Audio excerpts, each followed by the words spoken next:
আসসালামু আলাইকুম। আমি সোহাগী গাজীপুর থেকে। সোহাগীস কিচেন হোম এলিমেন্টস থেকে আপনাদের সবাইকে জানাই আন্তরিক শুভেচ্ছা। আশা করি আল্লাহর রহমতে আপনারা সবাই ভালো আছেন। আলহামদুলিল্লাহ, আমিও আমার পরিবার নিয়ে ভালো আছি। ছুটির দিনে সকালে একটা আলাদা চিন্তা নাস্তার বিষয় নিয়ে, তাই না? তা আজকে আমি রুটি বা পরোটা কোনো কিছুই করছি না, ঝটপট গতকালকের রাত্রের কিছু ভাত ছিল, ওই ভাত দিয়ে আমি এই ডিম দিয়ে এভাবে ভেজে নেব। এই ভাতটা এভাবে ভেজে নিলে প্রায় ভুনা খিচুড়ি বা ফ্রাইড রাইসের মতোই হয়, খেতে কিন্তু খুবই মজা। এই ভাতটা আমার ছেলে খুবই পছন্দ করে, তাই মাঝে মাঝে ওকে আমি এটা ভাত থাকলেই তৈরি করে দিই।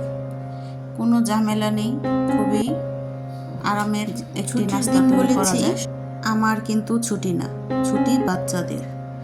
আজ শনিবার, আজকে যেহেতু বাজারে মাছ কিনতে গিয়েছিল ওর বাবা, যেহেতু বাজার নিয়ে চলে এসেছে, তাই আমি আগে আমটা ভালো করে ফ্রিজে গুছিয়ে রেখেছি।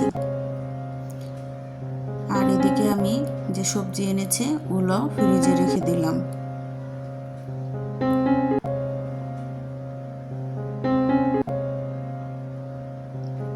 এই যে আমার বাবা, ওই কিন্তু আমাকে লেবুগুলো খুলে দিয়েছে, আর আমি এদিকে কাঁচামরিচগুলো বেছে নিয়েছি।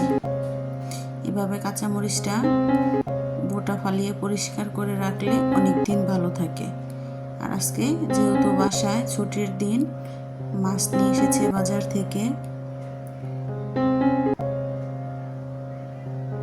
এই মাছগুলো এখন আমি কাটবো।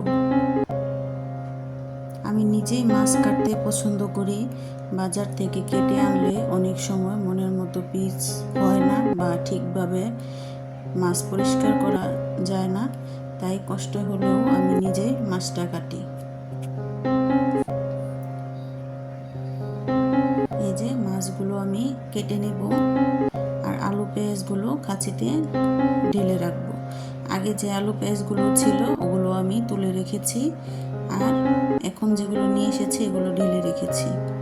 আমি আমার রান্নাঘরেই আলু পেঁয়াজটা রাখি, হাতের নাগালে যেন সব পাই। আর রুই মাছটাতে কিন্তু অনেকটাই ডিম হয়েছে। এই যে একে একে কিন্তু আমি সব মাছ কেটে নিয়েছি। রোস্টের জন্য মুরগি এনেছিল, মুরগিটাও কেটেছি। এখন আমি মাছগুলো একে একে ধুয়ে নেব। মাছ কাটার চেতে ধুতে গেলে কিন্তু সময়টা বেশি লাগে। মাছটা ভালোভাবে ধোয়া হলে আর রান্না করতে গেলে কিন্তু কোনো ঝামেলা হয় না। এই যে একে একে আমি মাছ সব ভালো করে ধুয়ে নিচ্ছি। মাছটা ধোয়া হয়ে গিয়েছে, ফ্রিজে রেখে এই যে পাপোশগুলো আমি আজকে ভিজিয়ে দিয়েছিলাম। বেশ ভালো রোদ উঠেছে আজকে। তো সবাই ভালো থাকবেন, সুস্থ থাকবেন।